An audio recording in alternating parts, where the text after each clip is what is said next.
Hello! Bonjour à tous et bienvenue dans cette nouvelle vidéo qui me pose énormément de problèmes puisque ça fait des mois que j'ai envie de la tourner et que je voulais qu'elle soit parfaite. En fait, comme c'est un sujet un peu touchy, je voulais que chaque mot soit juste, que je ne dise pas de bêtises, que je sois pas Enfin voilà, je voulais vraiment faire un truc parfait et en étant trop perfectionniste, en fait, la vidéo ne sortait pas puisque je la réécrivais, j'y repensais. J'avais pas envie de faire 50 tournages et de recommencer parce que ceci me plaisait pas, etc.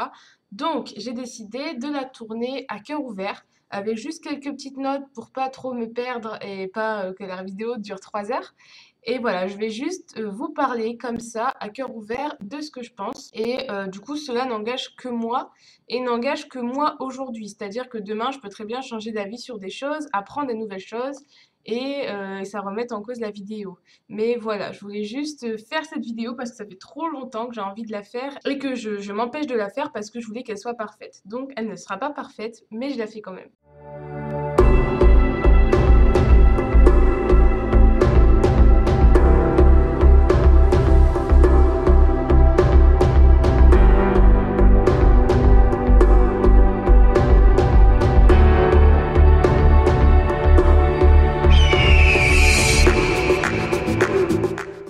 Étant donné qu'on est sur une vidéo assez longue, je vous propose ici un petit sommaire.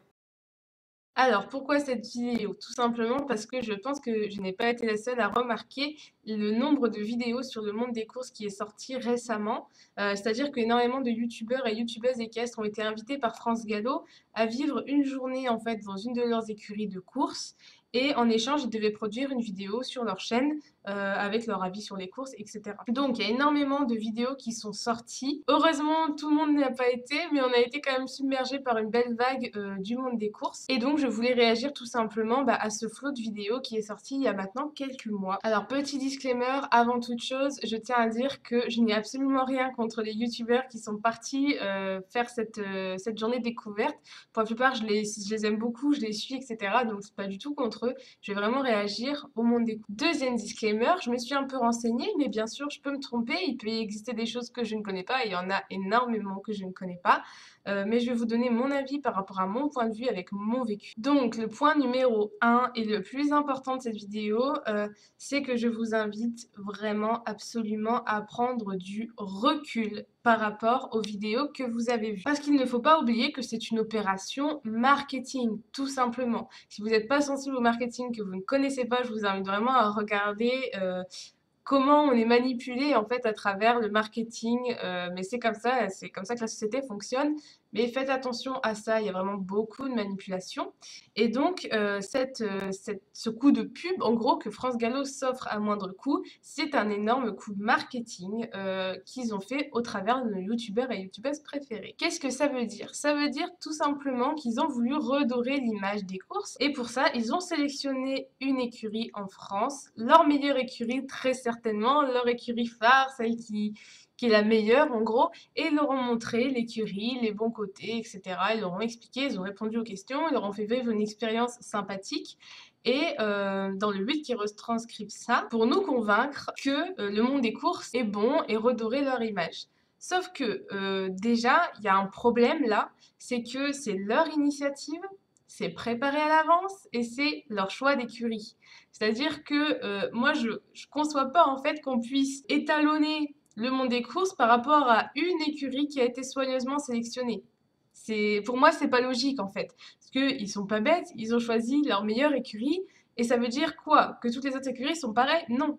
En fait, pour moi, l'écurie qu'on voit dans ces vidéos, c'est leur top. Et les autres écuries, c'est avec un peu de chance aussi bien, mais très souvent beaucoup moins bien. En fait, pour moi, ce qui aurait vraiment du poids, ce serait de faire des caméras cachées dans les écuries. Par exemple, on pourrait choisir 5 écuries au hasard. On irait ni vu ni connu en caméra cachée et là, on verrait vraiment la réalité des choses. On parlerait aux gens qui nous diraient vraiment ce qu'ils pensent.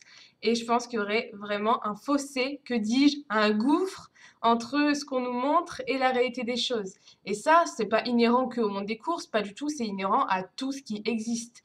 Pour donner un exemple qui peut-être n'est pas très bien choisi, mais qui sera vraiment parlant, on a l'exemple des abattoirs. Les abattoirs en France, ils ont des normes. Selon les lois, c'est censé être comme ça, comme ça, comme ça, comme ça. ok? Quand on voit des reportages et ceci et cela à la télé ou quoi, c'est soi-disant comme ça, comme ça, comme ça, il n'y a pas de souci, tout est respecté. Limite, l'animal est heureux d'aller se faire tuer. Et quand on a des caméras cachées dans les abattoirs, qu'est-ce qui se passe? C'est pas la même histoire, les gars. Et c'est pour ça que L214 fait fermer énormément d'abattoirs et qu'il y a beaucoup de polémiques, parce qu'on voit la réalité des choses, sans que ce soit préparé, sans que ce soit maquillé, sans qu'on nous mente, ok?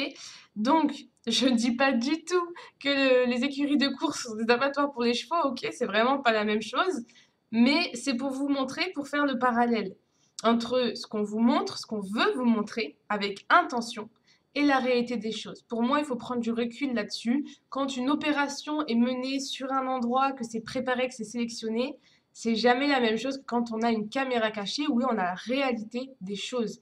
Donc pour moi, déjà, tous ces reportages, voilà, cette journée d'immersion, elle n'a aucune valeur pour juger le monde des courses, le bien-être des chevaux dans les écuries courses, etc. Parce que c'est leur initiative, c'est leur sélection d'écuries, c'est préparé. Et du coup, voilà, pour moi, ça n'a aucune valeur pour se dire, ah bah finalement, le monde des courses, c'est pas si terrible que ça. Donc voilà, le premier point de la vidéo, et c'est le plus important pour moi, c'est pour ça que je tenais vraiment à la faire, même si elle n'est pas parfaite, cette vidéo, c'est prenez du recul. Et que ce soit pour ces vidéos-là ou pour toute la vie en général, hein, ça c'est un conseil qui est générique. Prendre du recul par rapport à ce qu'on voit dans les médias, que ce soit YouTube, que ce soit la télé, que ce soit la radio, peu importe. Prenez du recul, on choisit ce qu'on vous montre, ok? On choisit ce qu'on vous montre.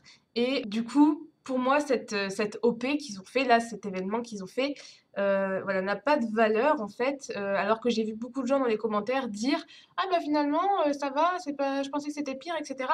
Non, vous pouvez pas dire ça en fait. Ne vous laissez pas berner. Je dis pas que c'est complètement diabolique là-bas, qu'ils sont méchants, etc., qu'ils maltraitent les chevaux derrière et qu'on les voit pas. Je dis pas ça du tout. Je dis juste que ils nous montrent ce qu'ils veulent. Et voilà, il faut toujours garder ça à l'esprit. Ensuite, dans les commentaires de toutes ces vidéos, j'ai vu aussi beaucoup de comparaisons entre le monde du CSO et le monde des courses. Ça s'exprimait généralement sous cette forme. Ah, parce que tu crois que dans le monde du CSO, c'est mieux peut-être?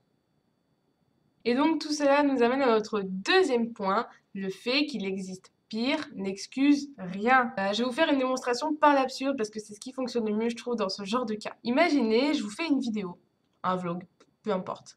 Et dans cette vidéo, je bats Vlan. Je le matraque, je le bats, je le frappe, je lui mets des coups de poing dans la tête, des coups de fourche dans le ventre, il saigne, il tombe par terre, il tremble, il est en panique, t'as l'impression qu'il va faire une crise cardiaque.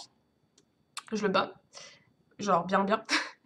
Et je vous dis, oui, mais bon, vous savez, il a à manger, il a à boire, il a un toit, il est pas maigre, il a pas de quoi se plaindre, je l'emmène pas à l'abattoir, il y a pire, donc bon, laissez-moi tranquille. Voilà, je me justifierai d'infliger un mauvais traitement à mon cheval en disant que de toute façon, il y a pire, du coup, c'est pas grave. Vous vous rendez compte à quel point c'est débile, à quel point ça n'excuserait en rien que je batte mon cheval. Je vous rassure, je le ferai jamais, ça me fait mal au cœur et à que d'imaginer la scène. Mais voilà, c'est pas parce que quelqu'un peut faire pire qu'on a le droit de faire un peu mieux. Ok? Pour pas dire un peu moins pire, parce que ça se dit pas, hein, je vous rappelle. Donc ce serait pas parce que le monde du CSO serait pire que le monde des courses que les dérives du monde des courses seraient acceptables, ok? C'est vraiment ça que je veux vous expliquer, et ça c'est valable pareil de manière générale dans tout ce qui se fait. Et donc notre troisième point, c'est la comparaison entre le monde du CSO et le monde des courses. Je sens que c'est là que je vais faire super chambrer, ouais. C'est bon.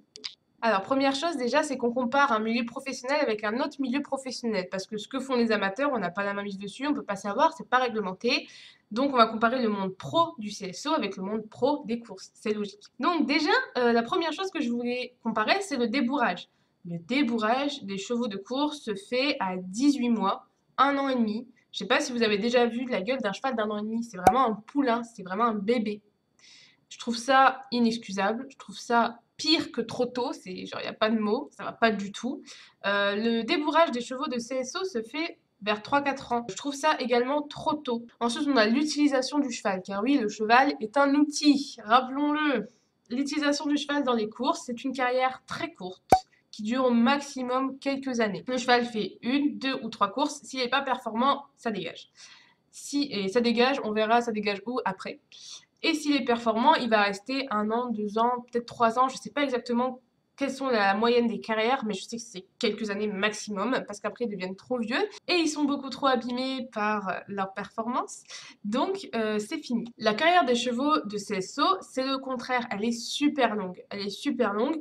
En général, ils commencent, les jeunes chevaux, du coup, vers 4-5 ans, ils commencent voilà, à faire la compétition, etc. Et très, très souvent, les chevaux qu'on voit en Grand Prix 5 étoiles, donc à plus haut niveau, ils ont 10 ans et plus. C'est pas rare de voir des chevaux de 12 ans sur les Grands Prix 5 étoiles, et même c'est plutôt rare d'en voir des très jeunes.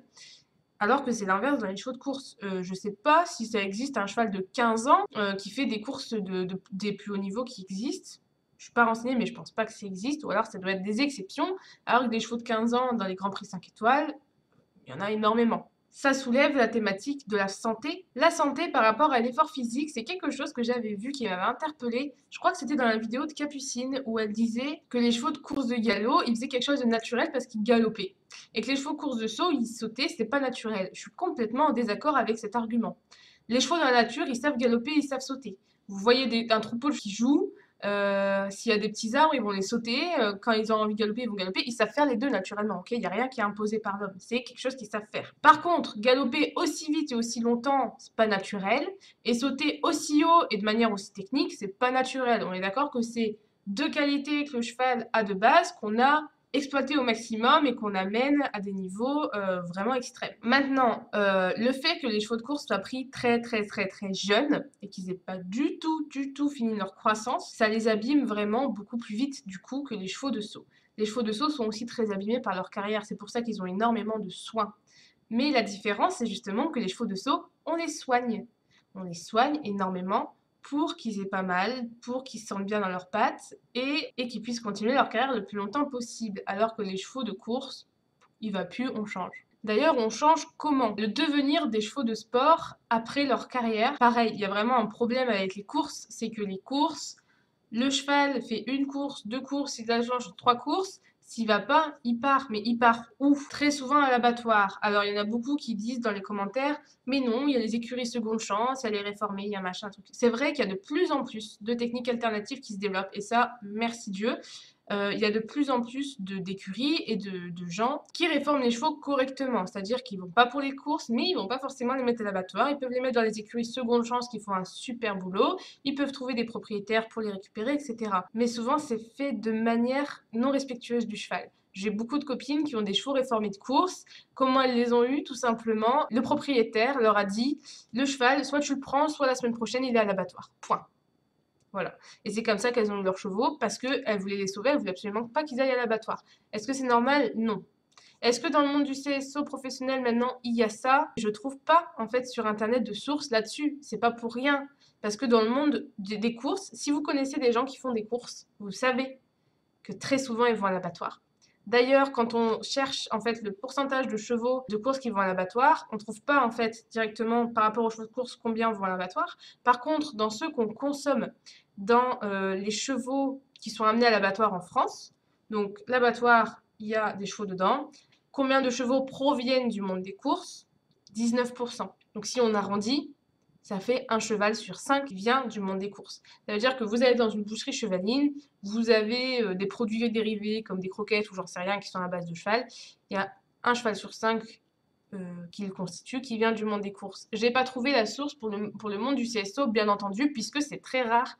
Moi, je connais du coup des écuries de CSO quand les chevaux ne vont plus parce qu'ils se blessent, parce qu'ils en ont marre, parce qu'ils sont pas performants ou peu importe, ils sont réformés autrement. C'est rare, en tout cas moi j'ai jamais entendu parler de chevaux de CSO de haut niveau qui vont à l'abattoir. Et en fait c'est là aussi qu'il y a un point très important qui se soulève pour moi, c'est la santé mentale du cheval lors de son utilisation. C'est-à-dire que les chevaux de course, de ce que je vois encore une fois, hein, ils sont vraiment brusqués. On prend pas le temps avec eux, on les pousse, on les pousse, on les... Pour moi, c'est vraiment ça la grosse différence. C'est qu'en CSO, de par la discipline qui demande beaucoup de technique, il y a vraiment un couple à former. Le cheval doit être assez bien mentalement et il doit vraiment y avoir une bonne relation entre cavalier et cheval. Et du coup, ça force les cavaliers à bien s'occuper de leurs chevaux, de leur mental et de leur physique. Alors que dans les courses, comme il n'y a pas cette notion, les gens s'emmerdent pas. Alors, je dis pas que les cavaliers de CSO, c'est des anges et que c'est pour ça qu'ils le font. Ils sont forcés par leur discipline. Mais du coup, le fait est là. Donc voilà, en conclusion, pour moi, le monde du CSO est très très loin d'être parfait. D'ailleurs, il y a une pétition qui tourne là contre les morts super dures, les doubles museroles super serrées et tout. Je suis complètement pour signer cette pétition. Si vous la connaissez pas, je la mettrai en barre d'infos si elle est encore là. Donc bien sûr, il y a des dérives dans le monde du CSO, c'est pas parfait du tout. Mais le fait que ce soit du perfectionnement du cheval et qu'on garde les chevaux longtemps et qu'ils aillent rarement aux abattoirs, etc., pour moi, ça fait toute la différence avec le monde des courses où c'est de la consommation de masse et où bien souvent on se moque de l'état mental et de la suite de la vie du cheval. Je voulais rajouter un point, c'est que malheureusement, dès qu'il y a une histoire d'argent, dès qu'il y a un enjeu financier, l'être humain est égoïste au possible et met le cheval au second plan. L'être humain est ce qu'on appelle spéciste. Donc, imagine une pyramide, l'être humain est tout en haut et les autres animaux sont en dessous. Donc, nous les humains, on a le droit de vie ou de mort sur tout le reste en fait de la planète, hein, sur même la planète en elle-même, parce qu'on est en train de la tuer. Et on utilise les chevaux comme des outils pour parvenir à nos fins dès qu'il y a des histoires d'argent, etc. Moi, je rêve d'un monde où on fait communion avec les chevaux, où on prend soin d'eux pour ce qu'ils sont, où on prend en compte leurs envies. Ce serait vraiment beau. Mais le problème, c'est que dès qu'il y a de l'histoire d'argent, l'argent avant tout et le bonheur des chevaux, ça passe après. Pour la plupart des gens. Après, il y a quand même des cavaliers, que ce soit dans n'importe lequel des mondes, qui prennent soin de leurs chevaux, heureusement, et j'espère qu'il y en aura de plus en plus. Et dans le monde des courses, c'est vraiment, vraiment une histoire d'argent. Il n'y a que des paris sur les chevaux, et c'est l'argent, et c'est l'argent. J'ai envie parfois d'aller voir des gens qui parient sur les courses, qui sont en train de les regarder, là, leurs courses, qui ont parié une fortune sur un cheval, et de leur demander, est-ce que tu préférerais que le cheval sur lequel tu as parié une fortune gagne la course et te rende riche, mais à la fin de la course, il a tellement donné qu'il fait une crise cardiaque, il meurt, ou alors qu'ils perdent la course mais qu'ils gardent la vie, mais que toi tu perds tout ton argent. Je pense qu'il y en a beaucoup qui préféraient avoir l'argent et que le cheval meure après, malheureusement. Juste pour reparler 30 secondes en fait, de prendre en compte la vie des chevaux, c'est vraiment quelque chose qui m'a personnellement beaucoup touchée ces dernières années parce que j'ai acheté mon cheval en fait, parce que c'était le rêve de ma vie, d'avoir mon cheval, de construire une relation avec lui, etc. Et je voulais également faire de la compétition avec lui. J'ai acheté Blanc, qui est génial, avec qui je m'entends super bien, et notre relation bah, se développe de jour en jour, donc c'est super. Et on fait aussi de la compétition. Il y a un moment où je me suis quand même demandé est-ce que c'est bon pour mon cheval? Est-ce qu'il préférerait pas tout simplement passer sa vie à faire des balades ou voilà. Et est-ce qu'il aime bien faire des séances de dressage, apprendre des nouveaux trucs, faire du saut d'obstacle, faire du cross, tous ces trucs en fait que je lui fais faire au quotidien. Et j'étais prête à tout arrêter en fait si jamais j'avais pas la confirmation qu'il était bien dans ce mode de vie que je lui imposais. Justement, le fait que je lui impose pas son mode de vie, mais que je lui propose et que vraiment lui je vois qu'il accepte. Et en fait, avec plusieurs expériences, j'ai découvert que ça lui allait très bien, que c'était un mode de vie qui lui convenait tout à fait. Et heureusement, parce que sinon, je sais pas comment j'aurais fait. J'aurais été un peu malheureuse forcément d'arrêter l'équitation de compétition, mais je l'aurais bien sûr fait pour mon cheval. Il y a rien qui compte plus que son bonheur à lui. Et du coup, toute cette réflexion-là et comment j'ai su, comment j'ai pu analyser, etc., ça pourrait faire l'objet d'une prochaine vidéo si vous le souhaitez. Je vais pas l'expliquer maintenant parce que c'est un peu hors sujet et ça serait très long. Mais si jamais ça vous intéresse, ça pourrait être une vidéo future. Voilà, dites-le moi dans les commentaires. Également, vu qu'on est dans la thématique du bien-être des chevaux, je voulais juste vous parler de ce livre, en fait, Quand le cheval guide l'homme, de Laila Del Monte, qui est un livre absolument génial. Si ça vous intéresse, n'hésitez pas à vous le procurer. Il n'est pas très très cher, il est vraiment bien. C'est un roman, donc il se lit assez facilement. Et ça aborde la thématique, en fait, des chevaux, du bien-être des chevaux et de comment on les traite. J'ai trouvé super à lire, donc voilà, c'était le petit partage bonus. J'espère que j'ai réussi à verbaliser correctement mes pensées. Si vous avez voilà, des commentaires, n'hésitez pas à les laisser dans l'espace de partage en dessous. Que votre avis diverge ou converge avec le mien, il n'y a pas de souci tant que les commentaires sont respectueux. En tout cas, voilà, moi je suis personnellement contre les courses, vraiment. Que ce soit les courses de chiens ou de chevaux. D'ailleurs, ça me fait rire parce qu'il y a beaucoup de gens, de cavaliers qui sont pour les courses de chevaux, mais contre les courses de chiens. Pourtant, c'est la même chose. Du coup, là, il y a vraiment un petit problème. Voilà, voilà, cette vidéo est terminée. J'espère que je vais pas m'en prendre plein la gueule après l'avoir publiée. On verra bien. Mais voilà, c'était mon avis et je voulais surtout, en fait, faire cette vidéo pour aborder le point numéro 1. Prenez du recul. par rapport à ce qu'on vous montre dans les médias de manière générale. C'est le plus important. Après, faites votre propre avis. Je ne vous demande pas d'avoir le même avis que le mien, mais juste de prendre du recul. C'était le message principal de cette vidéo. J'espère qu'elle vous aura plu. N'hésitez pas à vous abonner, à commenter et on se retrouve la semaine prochaine. Ciao, ciao!